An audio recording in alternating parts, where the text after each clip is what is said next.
Hello students, in this video we are reviewing and revising the new chapter number 4 applications of derivatives. Derivatives के ऊपर 2 videos upload हो चुके हैं. अगर आपने अब तक वो नहीं देखा है तो ये वीडियो स्टार्ट करने से पहले आप डिफरेंशिएशन या डेरिवेटिव्स पढ़ लो. उसी के बेस पर ये पूरा का पूरा चैप्टर हम रिवाइज करने वाले.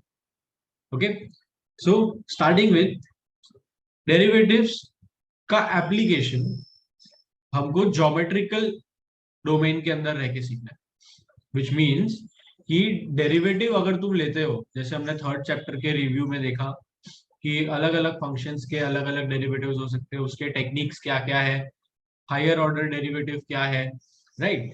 तो ये सब का ज्योमेट्रिकल मीनिंग क्या होता है, ये सब का ज्योमेट्रिकल मीनिंग क्या होता है, ये हमें इस चैप्टर के अंदर सीखना है. Alright, so there is certainly 3 geometrical applications of derivatives, जिसमें से सबसे पहला और सबसे easiest है slope of tangents and normals, basically slope. Okay, so let's say कि हमारे पास एक coordinate system है, x axis and y axis.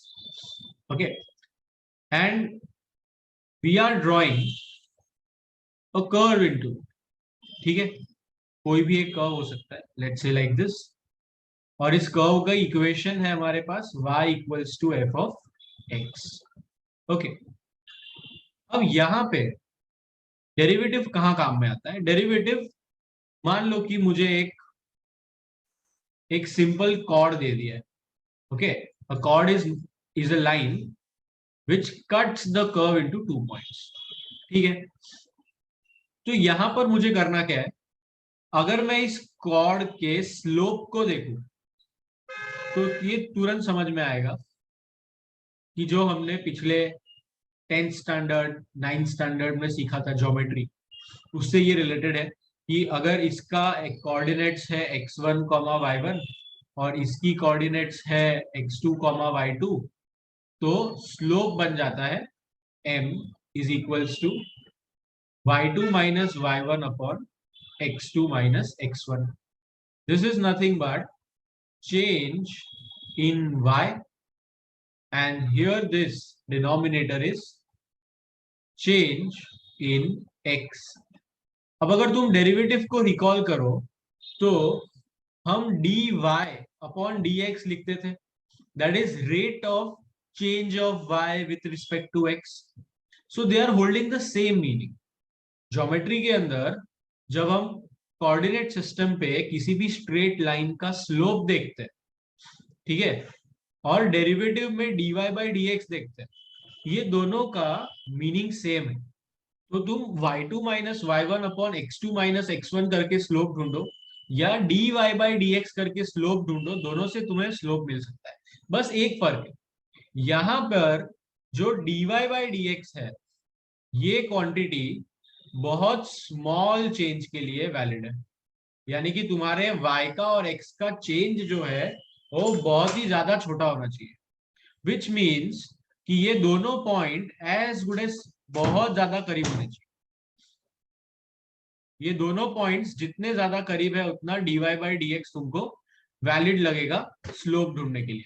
So let's से कि ये यहां पर तुम्हारा पॉइंट है और यहां पे अगर मुझे कॉर्ड बनानी है तो कुछ इस तरह से बनेगी, and that is touching the curve at one point, and that is called as tangent. Okay, तो इन अ वे हम याद रखने के लिए क्या बोल सकते हैं, that dy by dx gives slope of tangent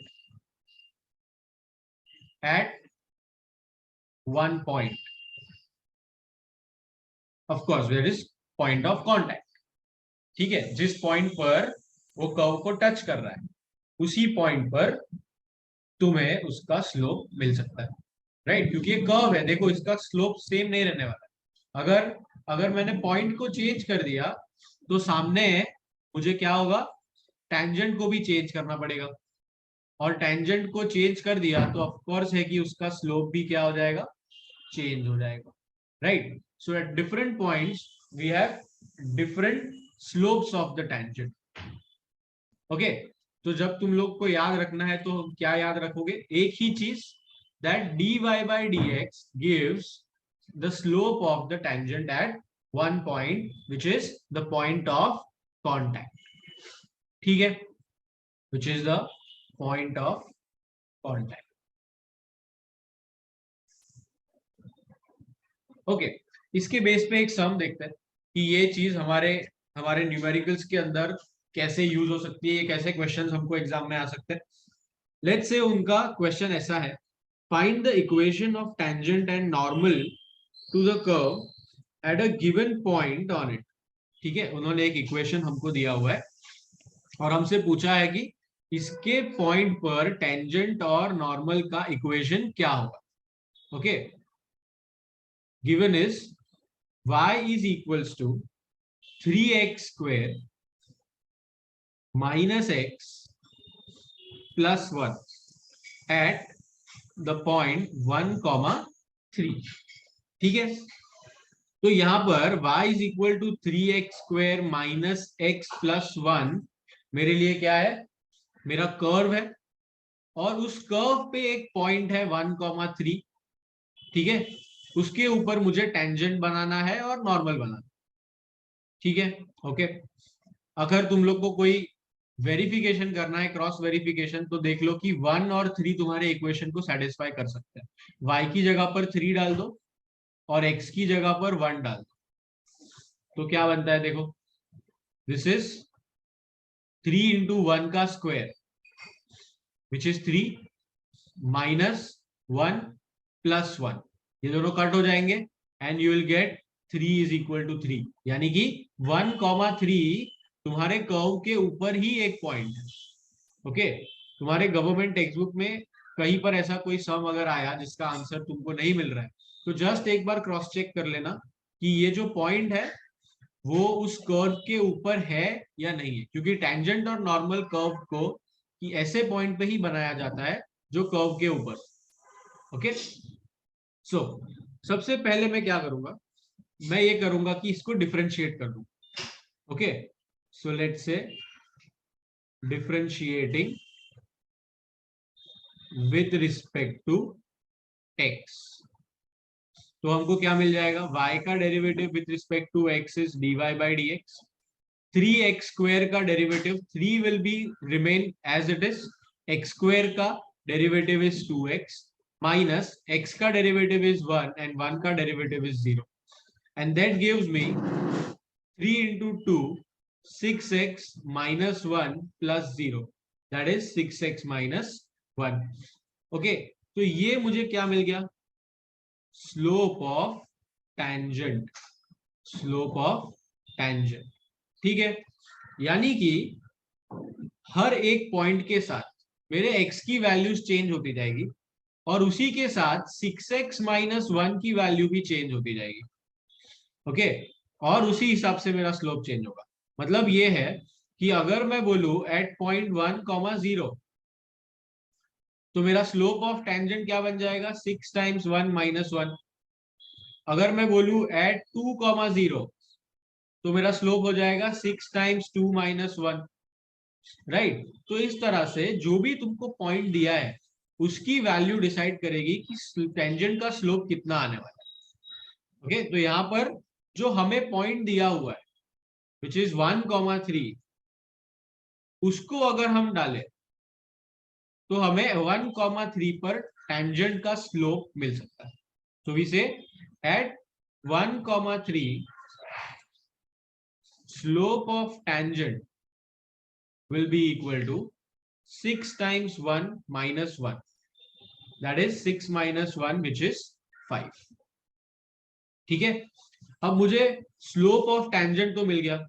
अब स्लोप ऑफ टेंजेंट के बाद अगर मेरे पास पॉइंट भी हो जिससे स्लोप पास हो रहा है, also we have 1, 3 lying on tangent. Hence, by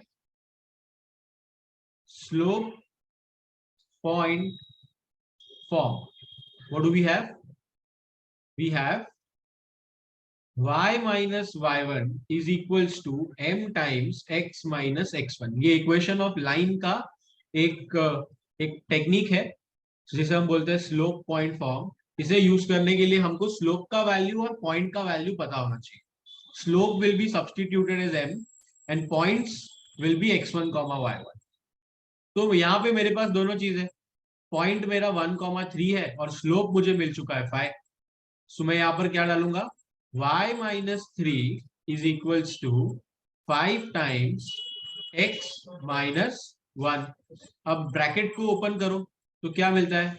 y minus 3 is equals to 5x minus 5 and 5x minus y, अगर मैं y को यहाँ पर लेके गया, और -2 अगर मैं -3 को यहां से यहां पर लेकर गया, तो ये क्या बन जाएगा? मेरा आंसर हो जाएगा फॉर इक्वेशन ऑफ टेंजेंट. ठीक है, तो हमने क्या किया? कर्व के ऊपर एक पॉइंट था 1,3 जिसके ऊपर एक टेंजेंट ड्रॉ करना था, उसका इक्वेशन हमने ढूंढ लिया. ओके, अब ऐसे ही करके हमें नॉर्मल का भी जैसे टेंजेंट का इक्वेशन ढूंढना, वैसे ही हमें नॉर्मल का भी इक्वेशन ढूंढना है. तो उसके लिए भी मुझे स्लोप और पॉइंट चाहिए. हालांकि पॉइंट तो वही है 1,3, उसी पे टेंजेंट ही बनाना है और उसी पे नॉर्मल भी बनाना. तो पॉइंट तो मुझे मालूम है. तो स्लोप ऑफ नॉर्मल क्या होता है? स्लोप ऑफ नॉर्मल हमेशा याद रखो, ये होता है -1 divided by slope of tangent. Okay, -1 divided by slope of tangent. Slope of tangent was 5. तो slope of normal कितना हो गया? -1/5.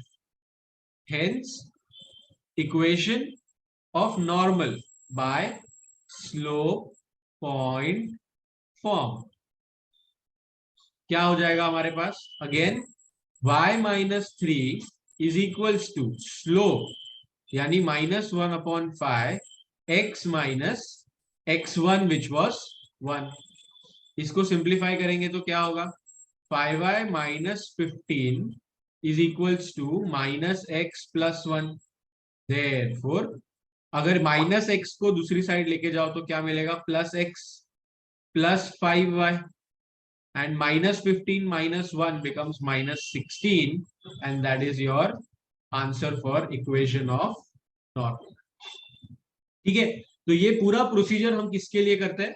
जब हमको इक्वेशन ऑफ द कर्व दिया हुआ है और हमको equation of tangent and normal find करना है किसी एक पॉइंट पे जो उन्होंने बताया रहेगा. ओके, एक बार पूरा वापस देख लेते हैं procedure. That dy by dx gives the slope of the tangent at the point of contact, जहां पर ये कर्व का इक्वेशन गिवन होगा और वो बाजू में पॉइंट जो लिखा है वो भी उन्होंने दिया होगा कि किस पॉइंट पर उनको टेंजेंट या नॉर्मल ड्रॉ करना है. ओके, प्रोसीजर क्या है? स्टेप नंबर 1, सबसे पहले व्हील से differentiate. This is the step number 1 कि हम डिफरेंशिएट करेंगे कर्व के इक्वेशन को और उससे हमें मिलेगा क्या? हमें मिल जाएगा slope of tangent in terms of X and Y. ठीक है, उसके बाद हम क्या करेंगे? Step number 2, will substitute the point का coordinates as X and Y into the slope of tangent, ताकि हमको स्लोप की एक वैल्यू मिले. ठीक है, उसके बाद हमने क्या किया? उसके बाद हमने by slope point form equation ढूंढा. This is step number 3. Okay, point उन्होंने ही हमको दिया था, स्लोप हमने ढूंढा और स्लोप पॉइंट फॉर्म में उन सबको सब्स्टिट्यूट करके we got our equation of the tangent. Step number 4, equation of normal ढूंढने के लिए हमको स्लोप ऑफ नॉर्मल चाहिए, तो that will be -1 slope of tangent. यहां से हमको नॉर्मल के स्लोप का वैल्यू मिल गया and by slope point form again we found the slope of normal. And that would be end of the question. ठीक है, तो कभी भी तुमको इक्वेशन ऑफ कर्व मिले और उसके साथ कोई पॉइंट मिले और वो बोले कि इक्वेशन ऑफ टेंजेंट नॉर्मल ढूंढो, तो ये प्रोसीजर से तुम दोनों को ढूंढ सकते हो। ऑलराइट, अब इसी एप्लीकेशन के अंदर, टेंजेंट नॉर्मल के एप्लीकेशन के अंदर ही एक और वेरिएशन है जहां पर तुमको उन्होंने पॉइंट नहीं दिया होगा, पॉइंट तुम्हें ढूंढना होगा। तो let's say now the question says find the equation of tangent and normal. ठीक है, find the equation of normal and tangent to the curve.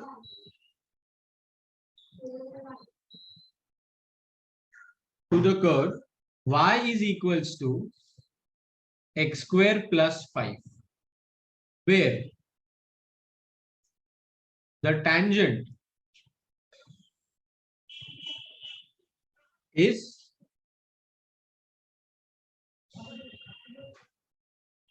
parallel to the line 4x minus y plus 1 is equals to 0। ठीक है, ये question हमको दिया हुआ है। तो अब यहाँ पे उन्होंने हमको इक्वेशन ऑफ नॉर्मल और टेंजेंट ढूंढने के लिए तो बोल दिया, लेकिन वो पॉइंट नहीं दिया जिसके ऊपर हमें वो बनाने हैं। यानी स्लोप पॉइंट फॉर्म हम लगा ही नहीं सकते। स्लोप तो चलो हम डिफरेंशिएट करके ढूंढ ले, लेकिन पॉइंट कहां से लेके आएंगे? ठीक है, पॉइंट तो हमको दिया ही नहीं है। तो यहाँ पर हमारा सोल्यूशन कैसा होना चाहिए? सबसे पहले तो इक्वेशन ढूंढने के लिए मुझे पॉइंट को ढूंढना पड़ेगा। ओके, तो अभी जो तुम प्रोसीजर देखने वाले हो इसको याद रखो, और जब भी तुमको पॉइंट ऑफ कांटेक्ट ढूंढने की जरूरत पड़े क्वेश्चन के अंदर, एग्जाम के अंदर, तो तुम डायरेक्टली यही procedure as it is use कर सकते हो। Okay, just remember the procedure कि कौन से स्टेप के बाद कौन सा स्टेप करना, और तुम्हारा कोई भी क्वेश्चन हो वो सॉल्व हो जाए। ओके, चलो स्टार्ट करते हैं। सबसे पहले गिवन क्या है? The equation of the curve which is y is equal to x square plus 5। Step number 1, will differentiate it with respect to x, therefore dy by dx हमको क्या मिल जाएगा? 2x plus 0 that is equal to 2x। इसको दे देते हैं equation number 1। Okay, अब assume करते हैं, late x1 y1 be the required point at which we need or we have to draw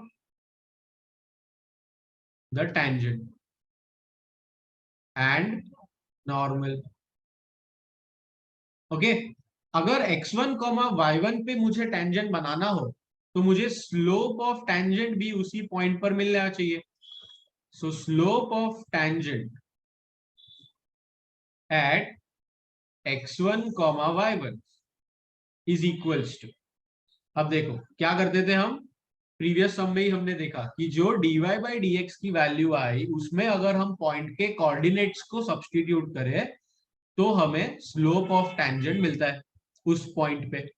तो यहाँ पर मेरा पॉइंट x1 y1 है, यानी x की जगह पर x1 डालना है और y की जगह पे y1।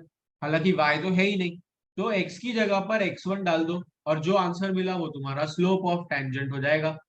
Eight which point? At x1 y1। ठीक है, तो ये हो गया हमारा slope of tangent at x1 y1।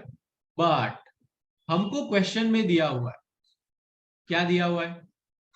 that tangent is parallel to line 4x minus y plus 1 equals to 0। देखो ये हमेशा स्टूडेंट्स याद रखना कि जब भी कोई दो लाइन एक दूसरे से पैरेलल होती है ना, तो उनके स्लोप हमेशा इक्वल होता है। यानी कि slope of tangent will be equal to slope of 4x minus y plus 1 is equal to 0। Okay, इस वाले से वो इक्वल होगा। अब किसी भी लाइन का अगर तुमको स्लोप चाहिए तो रिमेंबर दिस शॉर्टकट, x के आगे वाला जो नंबर है वो लिखो, y के आगे वाला जो नंबर है वो उसके डिनोमिनेटर में लिखो, और इसके आगे एक माइनस का साइन लगा दो। ठीक है, मतलब क्या हुआ कि अगर ax plus by plus c is equal to 0 तुम्हारी लाइन है, तो slope will be equal to x के आगे वाला नंबर डिवाइड बाय y के आगे वाला नंबर और एक माइनस का साइन। ओके, ये किसी भी लाइन का तुमको स्लोप ढूंढने में हेल्प करेगा एज अ शॉर्टकट। तो मुझे यहां से क्या मिल जाएगा, मुझे यहां से मिल जाएगा slope of tangent as 4।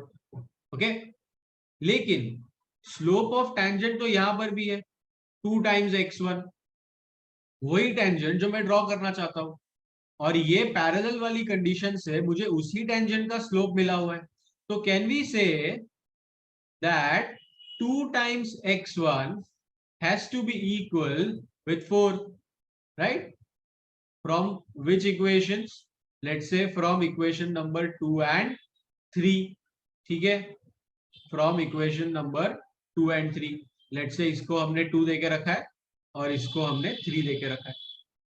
Alright, तो यहां से हमको क्या मिल जाएगा, यहां से हमको मिलेगा x1 का value, x1 will be equals to 2। Okay, x1 will be equals to 2। तो जो पॉइंट मुझे चाहिए था x1, y1, उसका x1 का वैल्यू 2 है, ये मुझे पता चल गया। Also point x1, y1 will satisfy the equation of curve, right?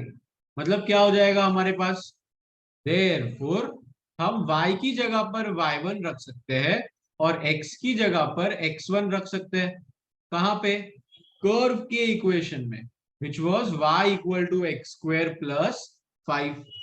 ठीक है, जो गिवन कर्व का इक्वेशन था, अगर हम थोड़ा ऊपर जाके देखें तो ये क्या था, given y is equal to x square plus 5। अगर x1, y1 पॉइंट है तो वो कर्व के ऊपर ही होना चाहिए। ठीक है, जैसे हमने फर्स्ट एग्जांपल में देखा था कि जो भी पॉइंट दिया होगा वो कर्व के ऊपर ही होगा, उसी पे टेंजेंट बन सकता है। तो यहाँ पे वो कर्व के इक्वेशन को सेटिस्फाई करता है। जैसे हमने प्रीवियस फॉर्म में भी देखा था, 1, 3 को हमने इक्वेशन के अंदर सब्स्टिट्यूट किया तो हमको 3 is equal to 3, LHS equal to RHS मिला था। तो उसी तरीके से अगर x1 मेरे पॉइंट का कोऑर्डिनेट है तो वो x1 मेरे कर्व के इक्वेशन को सेटिस्फाई भी करना चाहिए। तो मुझे यहां से क्या मिल जाएगा, y1 इज इक्वल्स टू 2 का square plus 5, that is y1 is equals to 9। समझ आ रहा है ये चीज? therefore we say that required point is 2,9। Okay, तो ये पॉइंट हमने ढूंढ लिया। And we have slope of tangent, slope of tangent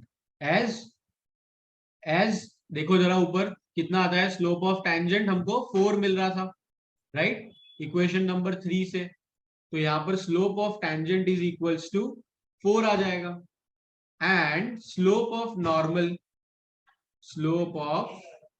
normal will be equal to -1 upon slope of tangent. ये अभी हमने देखा प्रीवियस सम में। तो ये दोनों के स्लोप हमको मिल चुके हैं और दोनों ही हम कौन से पॉइंट पे ड्रॉ करने वाले हैं, 2,9 पे।